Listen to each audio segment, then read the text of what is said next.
Hi there, and welcome to Gold Coast Schools. We're going to be doing a Module 6 quick review for you. My name is Chris Clausing. I'm going to be your instructor today and be working with you throughout this module and all the content that's included. And if you weren't able to attend last evening's class, this is going to cover a lot of what we covered last night, and then some of the stuff that we actually didn't get a chance to get to. So some of the example problems and things related to labor laws and wage rate calculations, regular rate of pay, all those topics. A little bit on OSHA, we might get into that as well. And so hopefully this will be a good review for you and get you ready for your state exam. This is information that you'll definitely be seeing on the business and finance exam. And potentially a lot of this or some of this you could see on the contract administration exam if you have to take that for your contractor's license. And this is my email, cclausing@goldcoastschools.com. So feel free to reach out to me directly anytime. Be happy to answer any questions that you have. This is the school phone number. So the actual school number is listed here if you need to reach the school for any questions regarding books or tuition, anything like that. Or you can reach me directly. This is my cell number. And you can either call me or text me. I'm happy to answer any questions that you have as well. And if you're new to the school and not a student currently, we'd love to have you on board. So just give them a call or email the school. You can go to their website and you can connect with one of the career counselors there, and they'll be able to set you right up. So let's get into Module 6. So Module 6 is going to cover, like I said, is going to be a lot of the labor law and wage rate calculation. And then there is some OSHA items that are included in that as well. And so one of the main topics within this module that we're going to kind of tackle relates to some of the math for Module 6 and specifically for Chapter 5 out of the Contractor's Manual. And the first thing we're going to go over is this concept of regular rate of pay. Now, before we go into the actual content, it is important to note that the exam is open book. So we teach it a little bit differently than you would a closed book exam. What we're trying to get you to learn to do really, really well and be an expert at is not so much the content of the information within the book, but more how to access that information. For an open book test, they can ask you anything out of the book. And a lot of times they will ask you very obscure things in different parts of Contractor's Manual or any of the reference books that you'll be using. So it's important to really be an expert in the index of each book. So I want to show you real quick the index for the Contractor's Manual. And let's get to that one right here. Okay. So this is the index for Contractor's Manual that you'll see in the 2021 edition. And this will be at the, they don't include it within the book itself. It's not actually printed in the book. So you'll need to print it and take it into the exam with you. You have to take it into in a bound folder or binder. You can't staple it. You can't bring it in loose sheets. So it has to be a bound copy. You can always email me. If you don't have a copy of this, email me so I can send you a copy. This is the very beginning of the index that you'll see. And since we're in Chapter 5 specifically, Chapter 5 relates to labor laws and various and regular rate of pay, and also workers' compensation is included in the Module 6. And again, like I said, OSHA, Chapter 7. So 5, 6, and 7 are the primary chapters that we cover in this particular module. So in the index, you have to kind of get familiar with or learn the language of the Contractor's Manual, the words that they use, and there's different words for different things. So for labor laws, for instance, if you make that more of a general term, another word for law is act, A-C-T. And so if you go under acts in the index right here, you'll see that all the acts, basically all the acts or the laws within Chapter 5 and other parts of the Contractor's Manual are listed under here in alphabetical order, which is very, very helpful. All right, so all the individual laws that they could ask about, ADA is listed here under disabilities. Fair Labor Standards Act, FLSA, is a very important section of Chapter 5. It's listed here. The Immigration Reform, the IRCA, this is where you'll find the form for the I-9. That's listed here as well. So all the stuff, all the unemployment, federal unemployment tax, state unemployment tax, all listed here. Now, some of these have their own, like for instance, let's take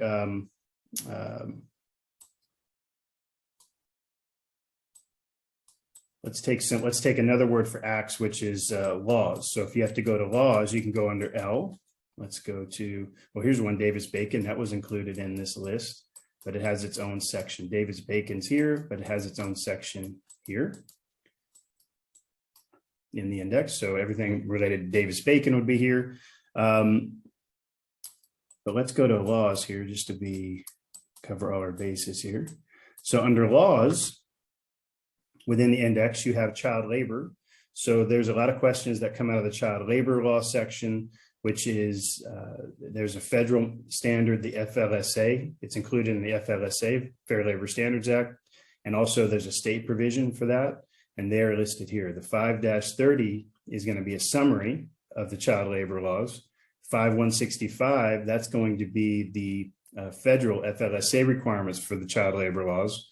And 5193, this one's going to be the state requirements for child labor laws in the state of Florida.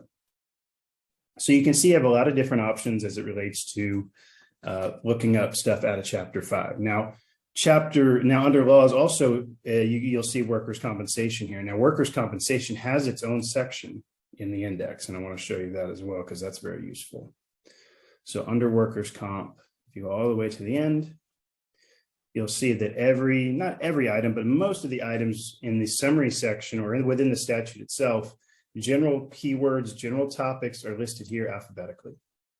So when you get asked workers' compensation questions, you're going to want to come here and try to find the kind of the neighborhood where that you need to go search for the answer.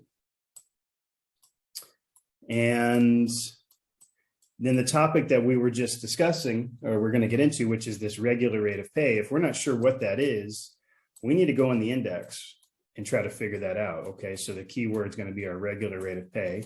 And here we see it right here, regular rate of pay. And we know we need to go to 5-20. So that's going to be Chapter 5, page 20. So let's go ahead and go to that section in the Contractor's Manual. So I'm going to be working out of the 2021 edition. If you have the older edition, you can always just pause the video and try to find your page number. The page numbers may be different than the ones I've given you. You can always pause the video, go to the index and try to find the corresponding page numbers. And if you have any questions and you're kind of confused, email me and I can give you the old page numbers if you need to for some of the sections if you can't find them. So if you go to 5-20, you're going to see at the very bottom there, regular rate of pay. This is an important section and an important page. It tells you a couple of things. First and foremost, this tells you what regular rate of pay is. And regular rate of pay is the rate that's used to calculate your overtime. So a lot of students sometimes get confused with, is it the same as your hourly rate that's given in the problem? Sometimes, most of the time, I would say, yes, it is the same. And you use that hourly wage, you multiply that times time and a half, anything over 40 hours to calculate your overtime amounts. But there are some times when you have to include additional amounts into your regular rate of pay, like for instance, a non-discretionary bonus, some other things that might be included in that. Typically, it's the non-discretionary bonus is the one they test you on. And so that is something that you would have to actually add to the wage that's given, and then calculate a new rate of pay, and then calculate your overtime based on that. So your rate of pay would actually be maybe higher than the hourly wage that they might give you. Also, rate of pay is used if you're calculating someone who's being paid by salary.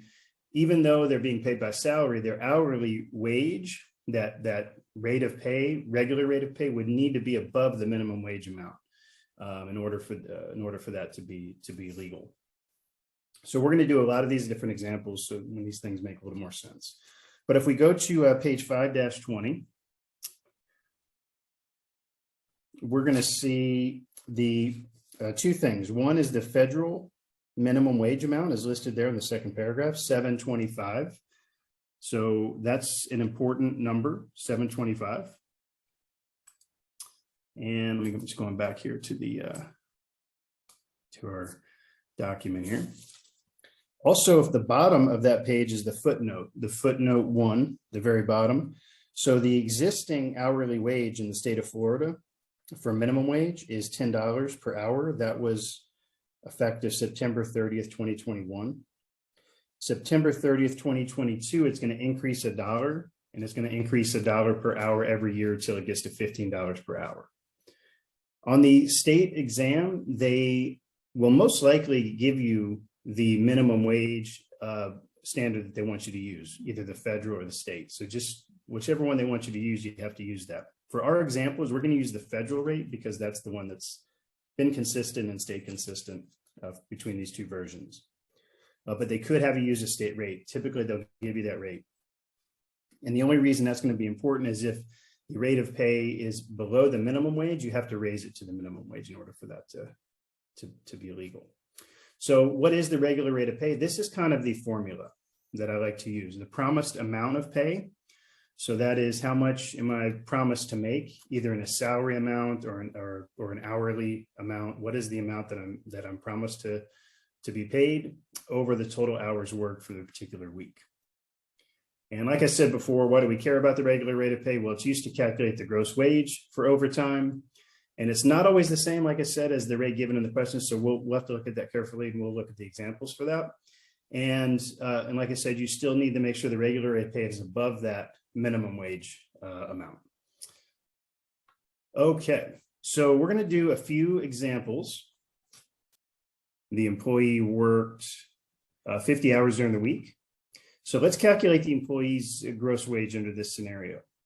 So let's do this. Let me get a marker here for you. So we know we're dealing with an hourly rate of $9.50. Okay, that's per hour. And we know that it's a 50-hour week. And so we just need to calculate the gross wage. So in this case, we know that you charge $9.50 times the 40 hours of regular pay. So this is your regular rate of pay. There's no bonus here we have to calculate. There's nothing we have to add into this. So that's $9.50 times 40. And so that's going to be $3.80. Now we have to account for this extra 10 hours, right? We have a 50-hour week, so 40 of them we already accounted for. So now we need to do 10 of these hours is going to be at time and a half. And the way that I like to do it is take my hourly rate and make that time and a half. So 9.5 times 1.5 is going to give you $14.25 per hour.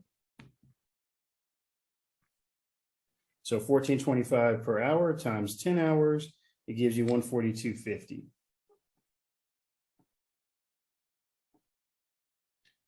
So $3.80 plus $142.50, that gives you a total gross wage of $522.50. So for this question, your answer would be $522.50. Now let's go back to the example here. So that's example 1. We'll start out pretty easy. Start out with an easy one, and let's head to example 2. And feel free to stop and pause the video if you want to try these before we go through the actual solutions.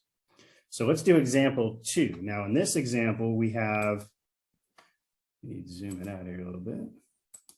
We're going to do a little bit more work on this one. So we have an hourly rate of $12.50 per hour. So that's above the minimum wage. So we're good. We don't have to worry about that. The employee worked 55 hours during the week.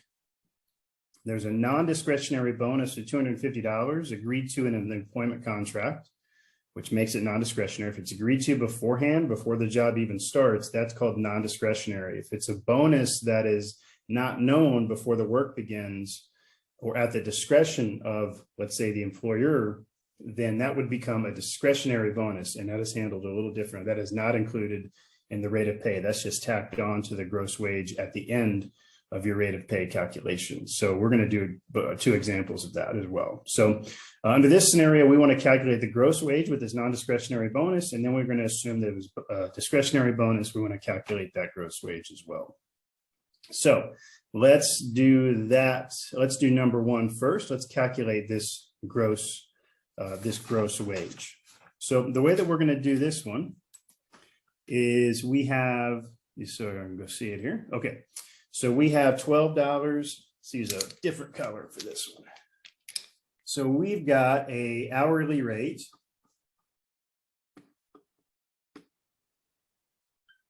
And that rate is going to be $12.50 per hour.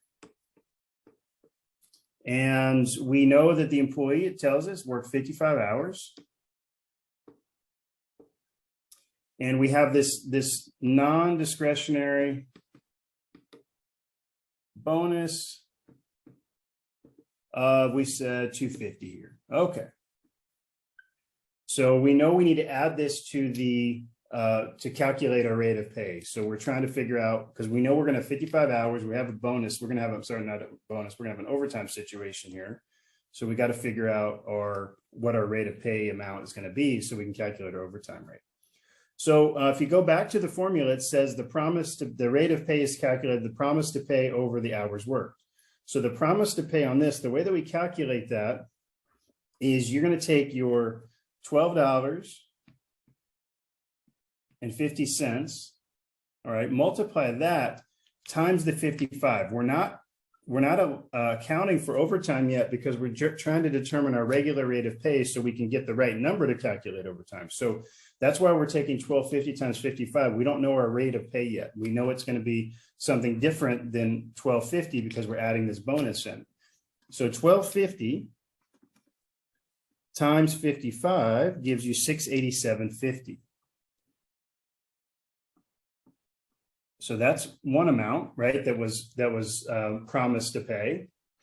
And now we need to add the bonus. So the bonus amount is $250 to this, which gives us now an adjusted wage of $687.50 plus $250, which is $937.50. Now this is our promise to pay.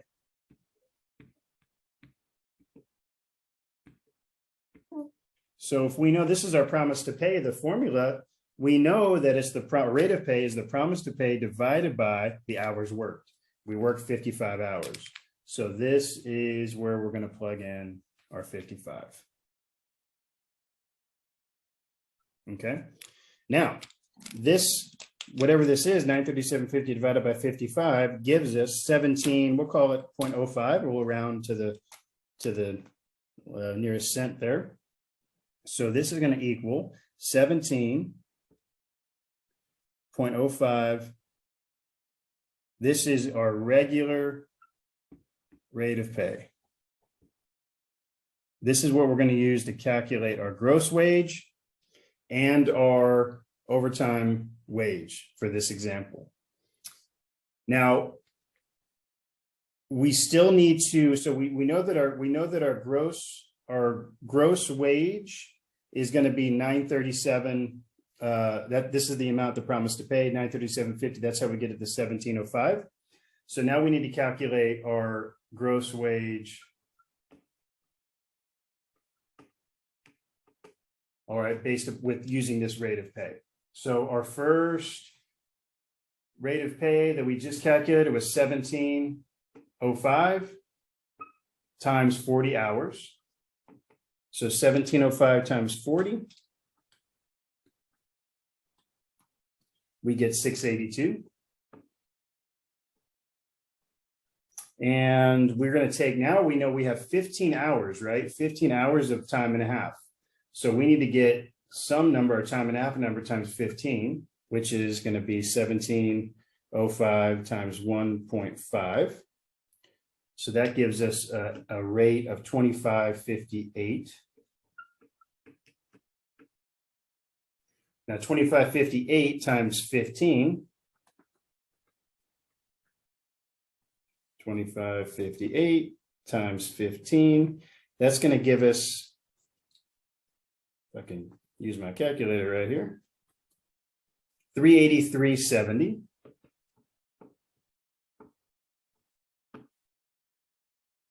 So now we have a gross wage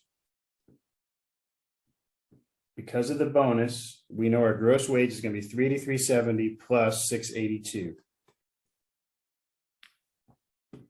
$1,065.70.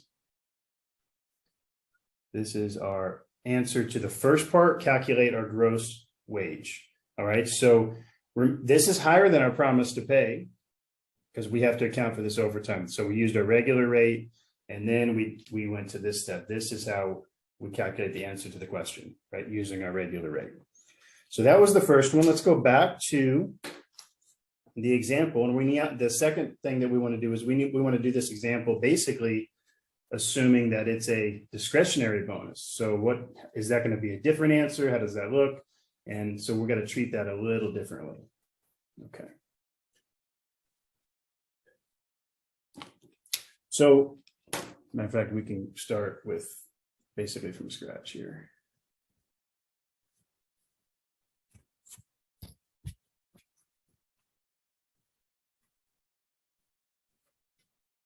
We'll keep this part the same. Now our hourly rate of $12.50, that kind of stays the same, 55 hours. So we need to basically the $12.50 is our hourly rate. We don't have to do we don't have to do that promise to pay formula. Although we could, if you did 12.50 times 55, right? If you did that, that would be the promise to pay would be $687.50, right? And the promise to pay divided by the number of hours worked, well, we worked 55. So our rate of pay would still be $12.50. And this stays the same. So if there's no overtime, if there's no bonus or anything you have to add to this base wage, then you don't have to worry about doing this. You can skip this step. So we know our hourly rate is $12.50. Perfect. So we're going to take $12.50, that's our regular rate of pay, times 40 hours. So $12.50 times 40, that's going to be 500. I'll make sure I did that right. $12.50 times 40, 500. And always email me if I make any mistakes, which I do all the time. Just email me so that we can clarify. $12.50. Now that's 40 hours at $12.50, and then we need to do time and a half. So time and a half, $12.50 is $18.75. So this is going to be times 15 hours. And that makes this amount $281.25. Now, so our total wage under this scenario was 500 plus 281.25. So the total wage here was $781.25. But we need to add in the discretionary, in this case, it was a discretionary bonus of, we're going to say it was $250. Because it's discretionary and it's not agreed upon in the beginning, it's just at the discretion of the employer at the end of the project. We didn't include it in this gross wage calculation. We just add it to the gross wage at the end. So 250 here. So it's going to be 781.25 plus 250, which is 10,031.25. So you get two different answers depending on whether or not it's a discretionary or non-discretionary bonus. All right, so that is kind of the trickiest part, I think, of the whole chapter 5 is just this rate of pay calculation. And there's some additional examples in the book with piecework and some other scenarios. We're going to cover, let's go back to our examples here real quick. So we did that one, good job. We're going to do example 3. Now we're going to do an employee that's paid a certain amount per day. So in this case, the employee is paid a daily rate of $60 per day. The employee worked 55 hours over a 6-day period. So right there should kind of cue you in. All right, we're definitely going to be doing some kind of overtime hour calculation to make sure that, so we need to probably find a rate of pay here. Calculate gross pay for the week, and just put a footnote here. We're going to be using the $7.25 per hour for the determination of regular rate. Because remember, we have to make sure that whatever this employee is getting paid, it needs to be above this 725 number. So let's start chipping away at this one a little bit here. Okay. All right. So let's see, let's just kind of write the basics of the problem down. So it's a daily rate of $60 per day. It's 55 hours over a 6-day period. And so we want to calculate the gross. So first thing I need to do is verify, do we have enough, is the hourly rate here, the regular rate of pay, is it going to be above the minimum wage? So let's take a quick check on that. We have $60 per day times 6 days. So 60 times 6, that's going to be $360. So $360 is the kind of the promise to pay, right? So 360 now, we need to make sure that this is our promise to pay over the hours worked. We worked 55 hours in this time. So 360 divided by 55, that gives you 655. Right? That's your regular rate of pay, but that amount is under the federal requirement. The federal requirement, remember, is the federal minimum is $7.25 per hour. So we are below that. So to calculate this regular rate of pay, you need to bump this number, this 655, you got to bump it to $7.25. That's now your new regular rate of pay. So anything below minimum wage, the new rate of pay is going to become the minimum wage. So now we know that, okay, so our minimum, our new regular rate of pay number is going to be $7.25. So it's $7.25, and we're going to take that number times 40 hours, and we get 7.25 times 40, which is 290. And we have to take time and a half of this 7.25, 7.25 times 1.5. That is going to be $10, and so call it 88 cents.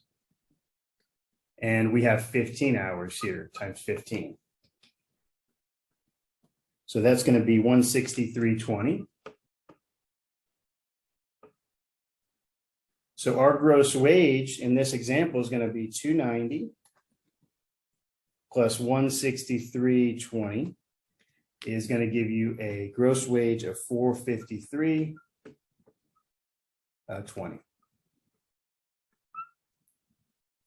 That is the amount, that is the gross wage that this employee would make based upon this scenario. That's your gross wage. Right there. All right. Okay, so that's another scenario that comes up sometimes on the exam. Let's do a final one, which is going to be based upon a salary. So let me just clear the board here a little bit. All right, let's get on to the next one. Okay, back to the examples here. All right, now we're on example 4. So this one's going to be salary. This one's a little trickier, so I wanted to save this for last, save the best for last, right? Most complicated for last. So we're going to use this one to kind of test your knowledge. So like I said, before each example, feel free to pause it if you want to give it a go, and then see if we come up with the right answers. So, all right, let's start with example 4. So we have an employee that's paid a salary of $900 per week, not bad, and they have to work 35 hours per week for that. So their salary is based on a 35-hour week. That's an important thing to remember.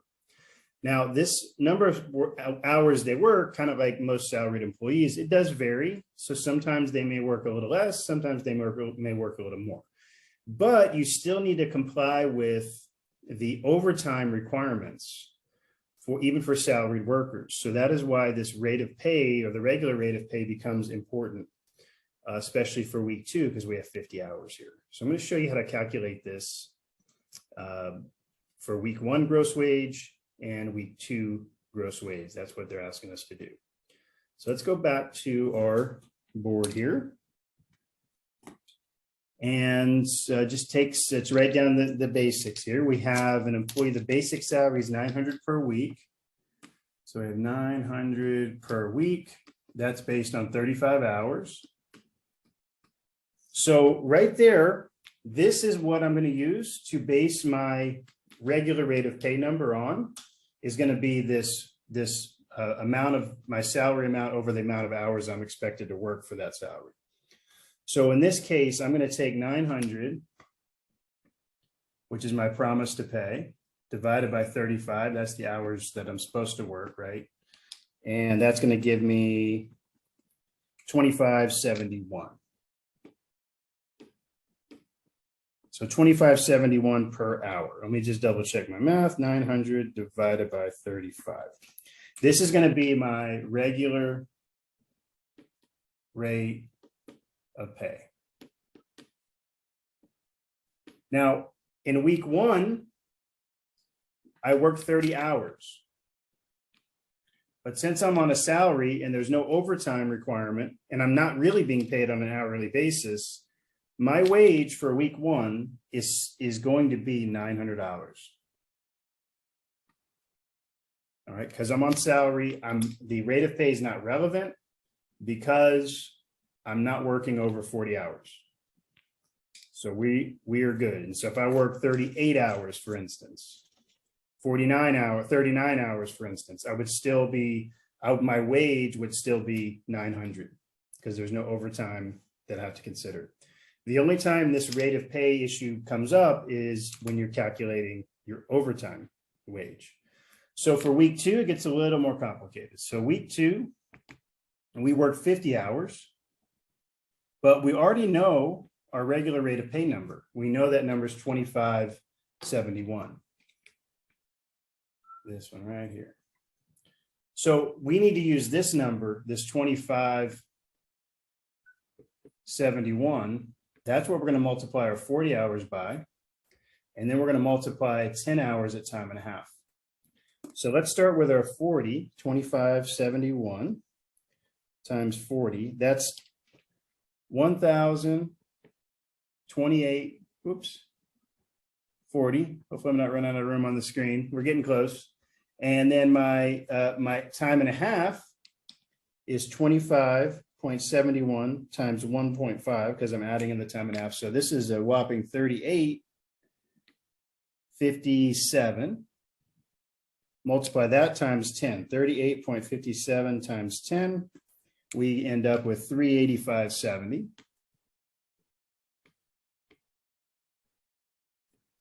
So we add these two things together, 385.70 plus 1028.40, and we get 1414.10.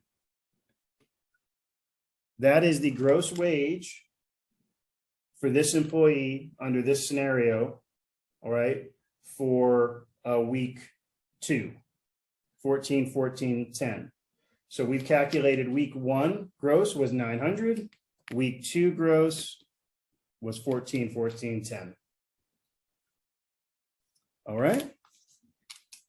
There are, again, like I said, in chapter 5, there are examples. If you go to, let me just erase this real quick.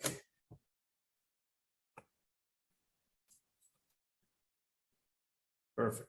Okay.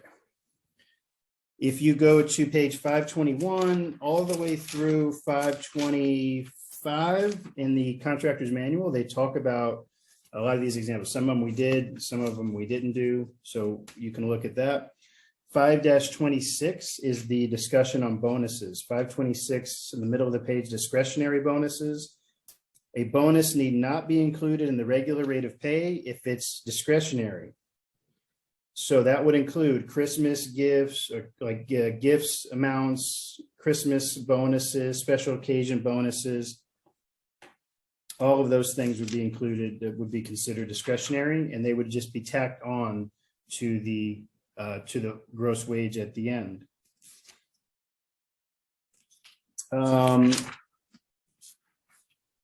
that's the main part of the regular rate of pay that I wanted to kind of go over with you guys today in this particular video. There are in the module 6 practice exam, if you go to your Gold Coast account, you'll see module 6 practice exam.